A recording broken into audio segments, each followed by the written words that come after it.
Sea of Thieves needs a miracle. Widespread community dissatisfaction, a season that lasted 7 months, ever-growing problems with cheaters, and server instability have really taken their toll on the game and its long-term health.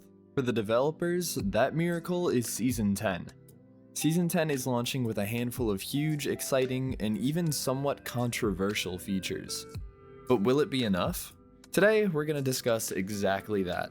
The good and the bad about what we know about Season 10, and whether or not these features can save the game. Before we dive in, like so many other people who are devoted to Sea of Thieves and its community, I love this game.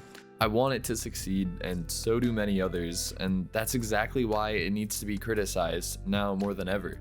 This game is something special for so many people, including myself, and I truly do hope that this upcoming season can fix the downward spiral for good. So with that said, let's talk about Season 10's first headlining feature, guilds. The introduction of guilds was actually anticipated by a lot of the community for a pretty long time now. Back during the Orb streams, guilds were actually confirmed. The problem is, no one knew they'd take this long to be introduced. Are guilds a cool idea? Absolutely. Sea of Thieves thrives on its social aspect, and guilds embrace that perfectly. Working under one name with one shared goal allows players to form stronger bonds and further progress the rivalry between factions. Sharing and joining on each other's ships will absolutely improve the experience for a lot of players, and guilds will truly feel like a closely knit group. So overall, I think it's a fantastic idea. But are guilds the feature that Sea of Thieves needed right now? Probably not. While there are some goals for the guild to keep working towards, like the cosmetics, for longtime players, this isn't exactly the kind of content that'll keep you playing an entire season long. Overall, I think guilds are a great building block for future content, but they aren't the feature the game needs the most right now. The next feature is the Skull of Siren Song, which right off the bat I think has the most potential. This is a shared competitive voyage that appears on everyone's ship mast, allowing you to opt in at any point and compete for the skull. Everyone gets 2 maps, one to a chest and the other to the key. The fight for these 2 items will lead to all-out server wars. Both items are marked on the map and everyone knows who has what. Once a crew takes the key and joins it with the chest, they unlock the Skull of Siren Song, which is a powerful new weapon similar to the Ashen Wind Skull. Although, this weapon can also curse you, slowing down your ship and making it easier for others to catch up.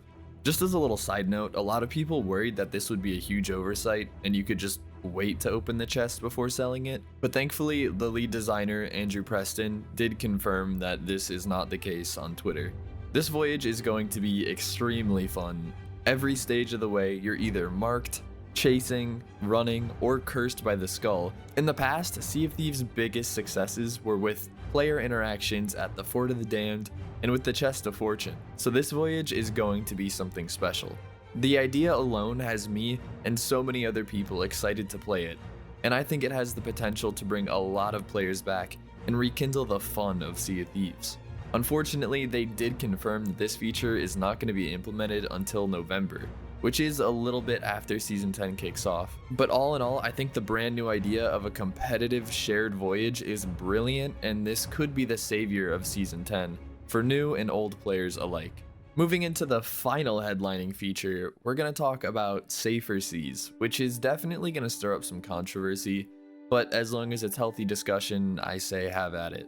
So the premise of Safer Seas is for newer players to have a soft introduction to the game. The levels are capped, and the rewards are slivers of what they would be in the main adventure mode. Now, I know a lot of people hate the idea of PvE servers, and on the other hand, a lot of people like it. The thing is, Safer Seas is a private server. I think the developers found a pretty solid middle ground. You can't reach Pirate Legend, you hardly earn gold, certain commendations can't be unlocked, and there can only be 1 ship per server. I do think that this mode will have its uses, but it's obvious that it's not designed to be the main way of playing the game. That will always be the main adventure mode. For new players, this is essentially an extended tutorial.